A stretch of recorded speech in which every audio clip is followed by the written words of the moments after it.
You're listening to The Big Lift, the podcast of WebTrends Optimize, the CRO solution that enables marketers and developers to maximize the ROI on their digital properties.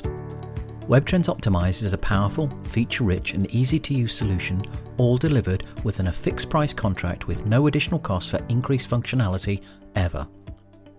During these podcasts, we meet some of the key influencers within the marketing and conversion world to understand their roles and examine their challenges.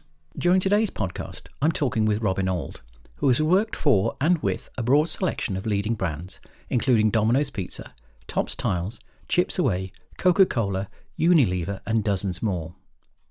Robin talks to me about his last 10 years as a marketing consultant and how he believes that marketing is now more science than art. Robin, with a number of high-profile B2C food and drink brands featured in your career, as well as some involvement in startups, which area do you find the most stimulating and why? It's really interesting because I used to always want to work on young, innovative, high-growth brands where, perhaps they felt either a little bit edgy or a little bit disruptive. Subsequently, as I've sort of spent a little bit longer in the industry, what you find out is that you can have the most amazing, interesting projects in really quite staid brands. Equally, you may work for the kind of, the funnest, coolest brands in the world, but be incredibly limited by what you can do. And therefore, what I've kind of found is that it's not so much the type of brand you work with or the type of industry you work with, it's the people you work with that really make the difference. And some people really want you to sort of come to the party with some creativity and innovation and out-of-the-box thinking. I hate that term, but it's true.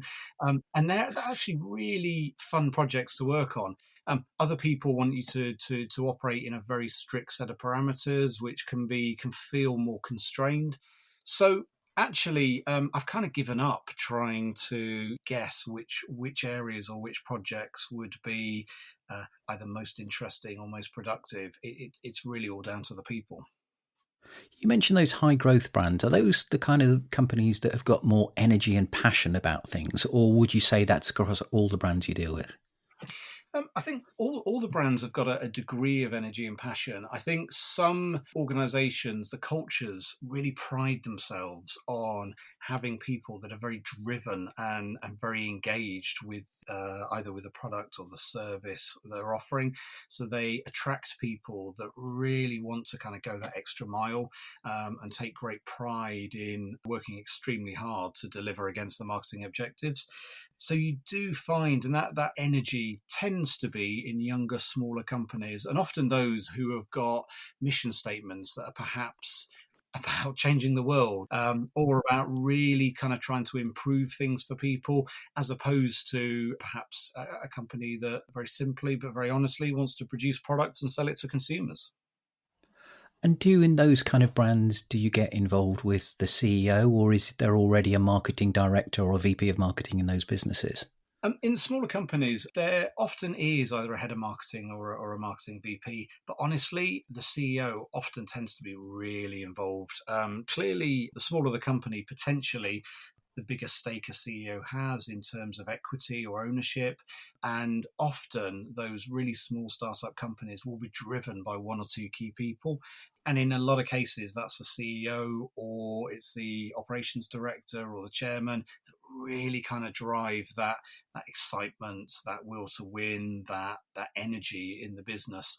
And I find that you can almost tell it when you walk into a business, when you walk into a company, what the energy is like by the type of people that are there, the way they're engaging with each other. And really, one of the things I've often found is the noise level is a great indicator. You walk into a small company and the noise level's high. Typically, it means there's a lot of work being done. There's a lot of passion there. And that culture comes directly from the CEO in I'd say 9 times out of 10. How do you choose which clients to work with then? Is that something that it's who you know, for instance, or is it you get approached by people, or do you approach companies? So I've been really fortunate in my career that actually I haven't ever approached companies directly. What I tend to do is every single business that I work with, I really try and do as good a job as I can. And I know everyone would say they do that, but I really try and go above and beyond what people are expecting.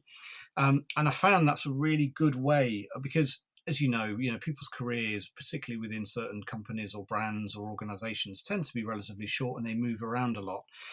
So, for example, all the companies I'm working with at the moment are people that I've worked with previously in previous roles that obviously know the way I work and know how I operate. So it is very, very much people led. And just circling back to my earlier point, you know, one of the key factors is the fact that it doesn't matter if it's on paper, maybe a slightly more staid industry, or on paper it's a really exciting young that really has very little impact on the overall my enjoyment of the project and my enjoyment of working with other people. And so I think in the 10 years I've been doing this, it's all come through people I've worked with in previous roles and in previous incarnations.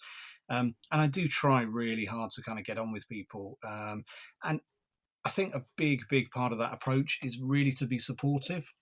One of the key challenges is when you go into any business, you have to be really careful because when they're bringing someone in from the outside, they could easily get concerned that it's an inherent criticism of what's happening at the moment or the way they're operating. So you have to work really hard to make sure that you are being supportive and collaborative in your approach, that you're working with people to help them produce the best work that they can, and you're not seen as being critical or argumentative or undermining the work that they've done historically. You're just helping them grow and develop their capability. And I think as long as you're seen as an enabler, as someone that can really help them, you're welcomed much more. And the reason why I mention that is because actually that means that you're more likely to be brought into other companies, because I think so many consultants do just sort of jump in with two sort of large feet and say, right, this is wrong, this is wrong, this is wrong. And it can have an incredibly undermining effect and quite a damaging effect for the culture and the team that are currently in situ. So that must be really challenging, and I know myself. There's a lot of listening going on when you act in that kind of role. Mm. That you're all the time extra sensitive to the way that people behave and how they interact with you, Yeah. and you're often looking for hidden agendas. You know, the politics behind the business you may not know, Mm. and therefore you're looking to be able to position that. Is that what you find in the businesses that you run with? Absolutely. I mean, I sometimes feel I need to be a little bit of a chameleon. So it's actually I have done this in the past where I've had two clients, one in the morning, one in the afternoon, and actually a change of clothes in the car because the culture of the business is so different that perhaps I'm suited and booted in the morning, and then I'm in kind of jeans and a t-shirt in the afternoon. And I think that's just a kind of a visual example of how you're absolutely right. It's kind of, you know, two ears and one mouth, and often you find that the real decision makers in the business don't naturally reflect the organizational chart. And it's really understanding who has asked you to come in, why, and therefore who's likely to feel threatened or offended by this, because you will get far greater results if you have everyone on your side working together. And I always say to people when I go in, you know, my only job here is to try and make you look good, as in to help boost your your performance and your output. And I try and kind of work in the background, so when I do put things forward, it's really important that I don't take credit for that I make sure the teams that are in situ take credit for that. And really be ultra sensitive of the fact that, you know, you're almost like an alien coming into a very well established often culture where there will be tensions and there will be issues. That's obviously why I've been asked to go in. So I think diplomatically and politically, it's being really sensitive to that. And I think being aware that, you know, most people are trying their hardest, even if it hasn't perhaps been as effective as they want to. And so often confidence is a little bit low. And sometimes that will come out in really quite interesting ways. So sometimes people will be very dominant in meetings and that's just a defense mechanism. So I think to your point, it's really important to try and see through the psychology a little bit and understand why people are being the way they are, and then using that to try and work with them to get the best output.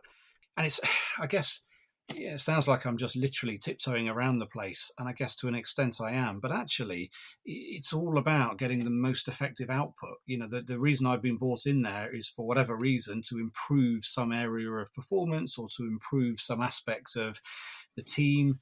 And the best way of doing that is to work with people as opposed to working against them. So, in what you're doing seems to be a combination of strategy, tactical, and also some mentoring along the way as well to be able to get the most out of people. Mm. Would you say there's a stronger element of one of those or the other? I would, yeah. I think everyone's got their individual styles. For me, I really like mentoring people. I really like working with them and helping them to understand and internalize what works and what doesn't. In my experience, I have an idea of what I think works and an approach that I think is relatively straightforward and can be picked up by lots of people. But me just telling someone that wouldn't work. And what you have to do is work with someone so that they see the benefit of that themselves and internalize those views and opinions and way of working. And I think overall, it's about, as I say, working collaboratively with people and mentoring them. I think is a great way of doing that. Yeah, if they see me as a way that they can improve their performance and indeed their longer term career prospects, they're much more likely to listen than perhaps a slightly more confrontational way of working. You mentioned a little while ago that you take no credit, and you've also mentioned that you're mentoring people for them to build on success and things like that. Does that make it challenging to get further roles out of this business? As you're not seen to be the person that's actually made the difference? It's a really good question, but it actually doesn't, and the reason being because um, generally the people that I work with or the people that have called me in, they know the way I work and operate. That's what they expect, that I will improve the output of their team. I think it's really important to know, all my assignments are short-term assignments. I mean, there have been companies I work with over the long term and franchise brands now I've been with for more than 10 years.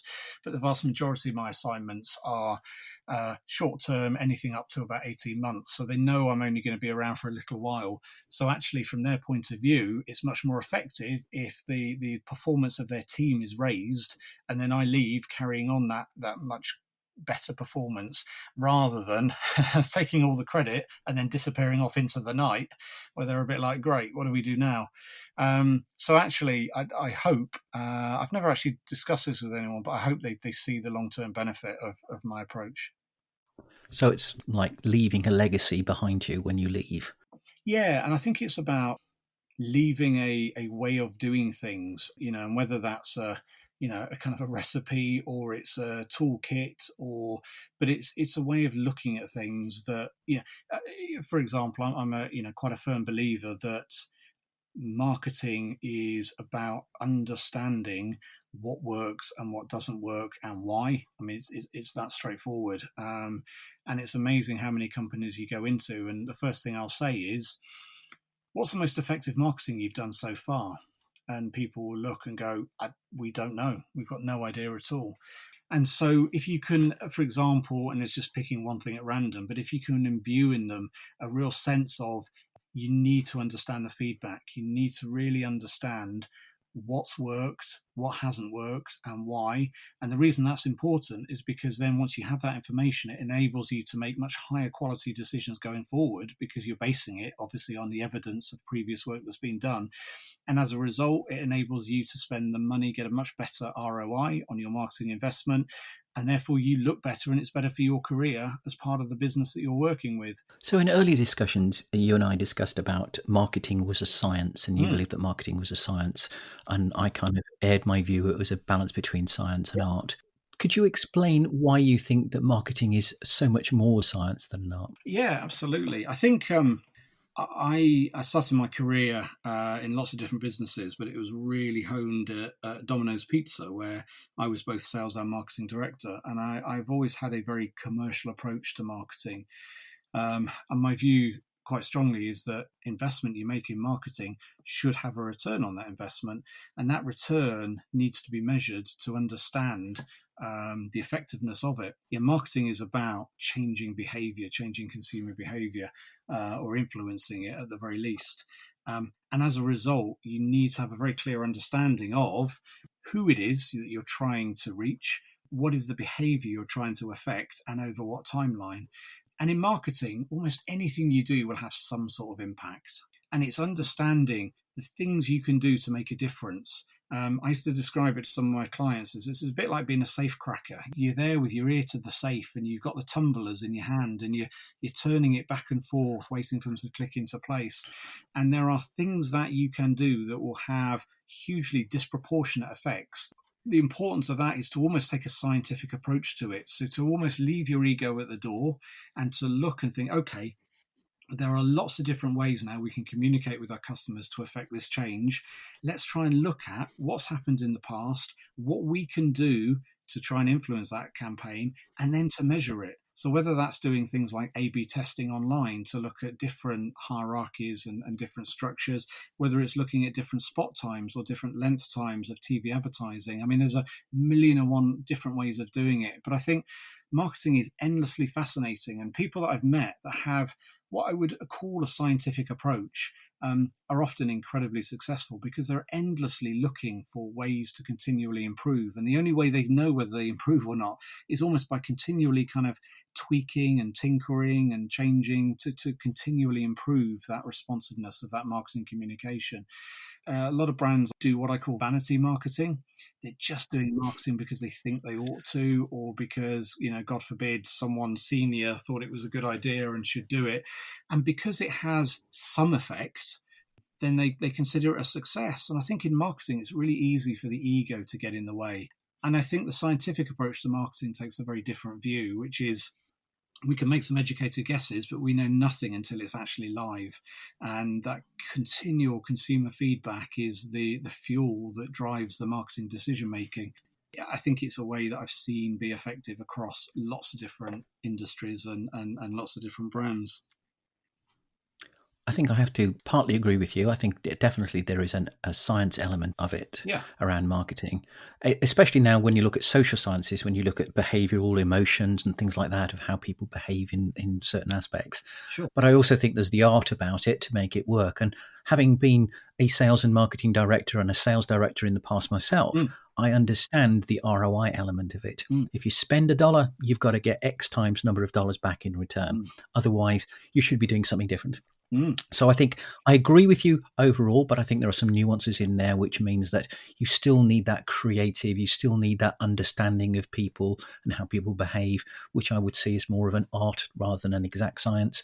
But I think there's definitely, it's changed over the last 20 years or so since I've been doing marketing. It's very much around a return on investment. No, I think it's a very valid point you make, and I wouldn't disagree at all. I think the art comes into tweaking, changing, morphing the communication, or tonally, tiny tweaks can make such a big difference. And it's incredible. And I think you're right. Ultimately, it is a balance between the two. I absolutely concede that. I think what I tend to find is that marketeers, and indeed some boards, are naturally see it as an art and see it as a little bit of a, wow, marketing is a bit of a risk. We'll put all this money in. We don't really know if it works or not. We had a nice poster up or whatever it happens to be. It was the colouring in department, as I remember it. It's exactly that. And I think that's probably why I err more on the scientific approach, because I think it tends to go down very well in boardrooms when you can really articulate a finite response and impact for the business and for marketing. I think it grounds the marketing team a little bit more and moves them away from perhaps a more vanity style marketing approach. I think it provides an objective measure, because one of the challenges that I see across all the businesses I work with is marketing can be very subjective. And if you have, let's say, 3 different artworks, often the one that gets run is the one that the most senior person likes, or the person that's paying for it likes. Absolutely. And I think great, but actually if we can root it in something that's more objective and less subjective, again, I just think you get a better quality decision. But that's not to say that there shouldn't have been an art influence throughout to get to that point.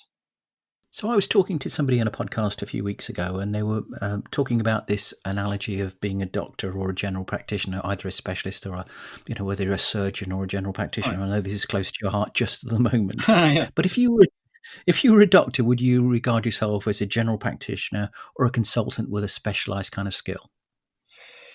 Really good question.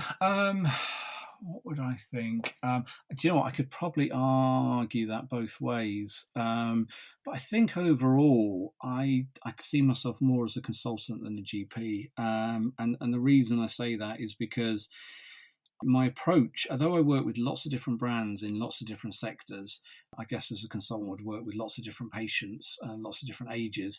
I have a very specific way of working with companies and brands. And it amazes me the similarity between marketing challenges. Whether you're a B2C healthcare company or a B2B drainage company, often the challenges are quite similar. And often, the best approach I find is to really kind of drill down into, as I say before, what works, what doesn't work, why, and to really kind of put the specifics and the detail into the analysis as opposed to working on vanity. But I think overall the challenge becomes ensuring that I'm always adding value. And although I get bought into some really different situations and some different challenges, my approach in terms of how I best add value is really similar throughout. So nervously, I'd say I'm a consultant more than a GP, but you could argue it's similar. I think the key thing I take from the question, though, is that the one thing I think the best consultants and the best GPs do, and to your point earlier, is that they're patient-centric. They listen to the patient. The patient really tells them the clues, and if they're really good with people, they'll diagnose the problem more quickly, and they'll be able to help that patient to recover. And I think, as I say, I almost have to be a little bit chameleon sometimes in terms of how I am in different businesses and different organizations, but it's all about trying to kind of accelerate that recovery and ensure that we're getting profitable growth for the business and the brands concerned. Talking about brands, you've been with franchise brands for 10.5 years, something like that, as you mentioned earlier. Yeah. And there are certain brands inside of that. I think there's Chips Away and Oven Clean, and is it Metro Rod, which is the other one that's in there? Yeah. And you mentioned just in the answer to that last question that the principles are fairly similar across it. Sure. But would you say that the principles across B2B versus B2B2C or B2C are inherently different? I think the principles are quite similar, but often the execution is really different. So our general approach, again, won't surprise you. Across there's 6 brands at the moment in the franchise brand stable. We have on the B2C side Chips Away, Oven Clean, and Barking Mad, and on the B2B side we have Metro Rod, Metro Plum, and Willow Pumps.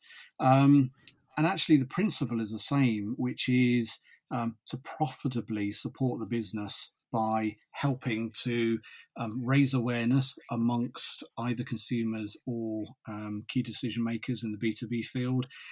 Importantly, to make sure that awareness translates into new consumer inquiries, and importantly, to make sure that there's a very high conversion rate between those new consumer inquiries and actual jobs. So our core KPI, whether we're B2B or B2C, is, are we successfully driving new customer inquiries, and are they of a high enough quality that we're seeing a really high conversion rate of those? Because it doesn't matter what we do, if we're not driving new consumer leads, it's a waste of time. And it doesn't matter what we do, if we're driving loads of consumer or indeed business to business leads that aren't converting, it's a waste of time. So with both those businesses, or all 6 of those, there's really 2 key KPIs we focus on. So in that sense, the principles are very similar. However, then the execution of how we achieve that changes quite dramatically. So if I take Chips Away, for example, we do a lot of TV advertising. We've been on TV now for over 10 years. It's very, very highly targeted on key channels such as Sky News or Sky History, and that's based on the demographic of the existing customer.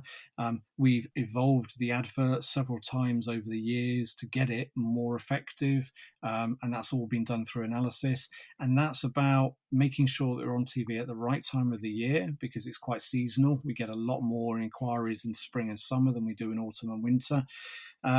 We want to make sure that we're working with the franchisees. So you don't want to get too many inquiries at any one point in time because they can't handle that. And actually, it's quite easy to switch on demand in summer, which is their peak time, but that's not when they want it. They'd much rather have it in spring and autumn when they're a little bit quieter.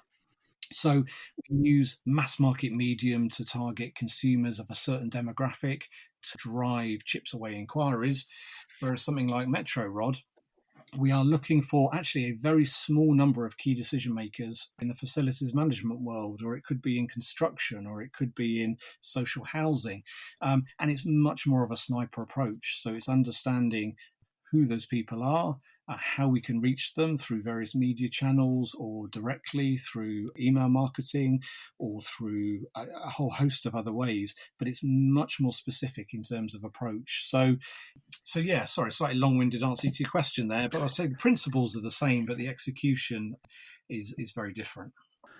Looking through your LinkedIn profile again, you have been working for or still working with brands such as Charlie Bingham's, Whitworth's, Costa Coffee, Deliverance, and charitable organisations as well. Lockdown 1 must have been pretty impactful on those kind of brands. And do you kind of think that Lockdown 2 is having the same effect or a similar effect?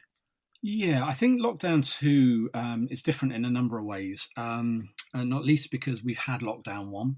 And I think Lockdown 2 is more of a social lockdown than it is an economic lockdown. So I think that there are businesses that are able to keep trading that couldn't previously. So, for example, Chips Away couldn't trade first time round, can trade now. And I think people feel that this is a shorter period of time, and then obviously we'll come out of this. So I think the company's approaches in terms of things like furloughing and managing staff expectations are very different. And I think economically it's quite different. So I think a lot of companies I work with now are really preparing for when we come out of lockdown in December. Clearly, it's a critical retail time as we come up to Christmas. So they're using this downtime to kind of get some of their marketing and their messaging and their communications really honed, so they can really kind of come out strongly for what will be essentially a 3-week Christmas campaign as opposed to the usual 7 or 8 weeks. So I do think it's very different this time. I think, clearly we've just had news about the potential breakthroughs in vaccines and that sort of stuff. So this feels shorter, perhaps sort of slightly better defined. And I think a lot of the psychological adaptation that people had to do in the first one, such as working from home or certainly working remotely, seems to be less onerous this time because of the experiences they've gone through previously. So hopefully people are seeing this as a slightly more productive time rather than previously in the year. My kind of final question here would be, what would be your 3 marketing must-dos for B2C businesses to survive the medium to long term? Okay, I'm going to repeat myself a little bit, and I apologise for that. Well, actually, I don't apologise for that because this stuff, it works.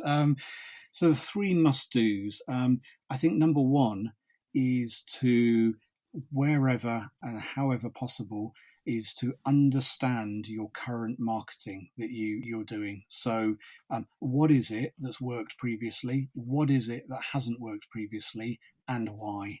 I think the second step is, it's a term that I always say with all my companies, that we should be media agnostic. We shouldn't say we're going to spend X amount on TV or X amount on Google or X amount on... What we should do is look at the return on investment that we're getting for the objectives that we want.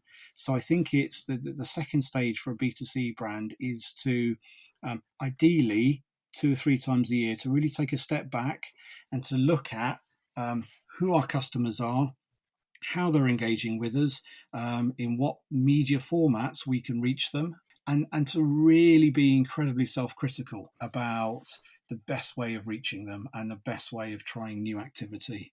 And then thirdly, and I think in this day and age, this is a really hard one, but I think it can be vital, is to have a proportion of your marketing budget which is experimental, be it an intelligent and an educated experiment. So we're not just throwing money away, but trying new activity, trying different things, because most of it probably won't be effective. What you should always be trying to do is to look at ways of increasing the effectiveness of your marketing activity.